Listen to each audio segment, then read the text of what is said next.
Many of us take for granted our ability to make our own decisions. It's called our mental capacity. We understand, retain, weigh up, and communicate the myriad of options we face every single day. Our brains are constantly making decisions. Some are simple and straightforward as stop, go, turn right, turn left. Others are a little more complex than that. But what happens when our ability to make decisions is called into question? I'm off to meet some leading experts to find out. It's estimated there are 2 million people in the UK who don't have mental capacity due to either a brain injury, a learning disability, mental illness or dementia. In 2005, Parliament passed the Mental Capacity Act to protect these vulnerable people.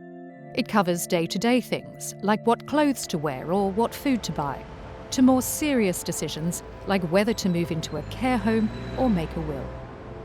The reality is that others may try to exploit the ambiguity surrounding your cognitive function to argue that you don't have the capacity to make the decision that you want to make. And people deserve to be protected against these often opportunistic and self-serving challenges. Constance McDonnell QC is a barrister who specialises in disputes over wills. She says a robust mental capacity report is one way to remove ambiguity surrounding a person's ability to make their own decisions. Anybody who prepares a will for somebody whose capacity may be doubtful may feel the need to commission a medical report at the time that the will is being made in order to underscore its validity and to make it less likely that it will be challengeable after that person's death. If you as a litigator, it would make me think twice, if not 3 times, about challenging a will if it were supported by a good expert medical report.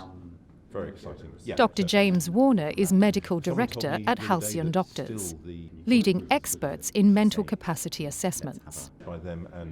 As a consultant psychiatrist with more than 20 years' experience, Dr. Warner specialises in the diagnosis and treatment of dementia, depression, psychosis and other mental illnesses. He says that under the Mental Capacity Act, the first role of the doctor is to identify if there's a reason to overturn the presumption of capacity. I can give you an example of a woman who, to every outward appearance, appears entirely normal.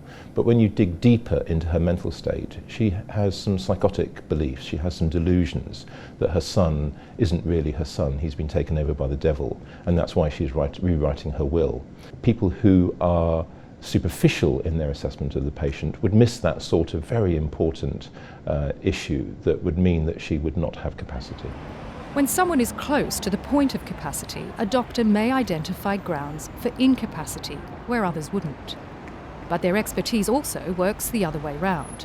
A doctor may be able to help someone regain capacity where others couldn't.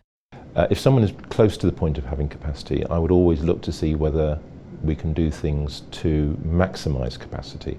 This is in fact enshrined in the Mental Capacity Act Code of Practice. So the sorts of things I'd be doing there is perhaps using interpreters, or using visual aids, or seeing someone at a particular time of day when I know they're at their best. And Halcyon doctors would always try and do these things. The second thing is that quite a lot of mental illness is treatable. And so if someone has depression and then they don't have capacity, and if the decision can wait, then I would say, let's treat this, get you feeling better, and then we'll reassess capacity. And again, the law impels us to do that if we can. Someone can lack capacity to make some decisions, for example on complex financial issues, but still have the capacity to decide where they'd like to live. If someone lacks the capacity to make a decision and the decision needs to be made on their behalf, the MCA stipulates the decision must be made in their best interests, either by someone who's been granted lasting powers of attorney or by a court-appointed deputy. Tim Snaith is a partner in Winkworth Sherwood's private client team, regularly advising clients on disputes over wills, trusts and inheritance claims. He emphasises there mustn't be any ambiguity about someone's capacity when executing a legal decision. Where mental capacity assessments become important for us is where client is asking us to do something unusual, is taking a step that would possibly create contention within the family. So I suppose best example might be in a will.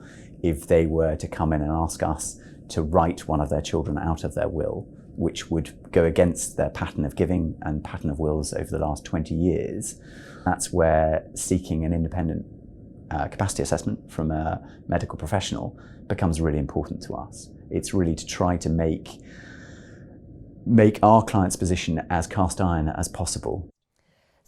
Jake Harwadine of Russell Cook Solicitors specialises in criminal litigation.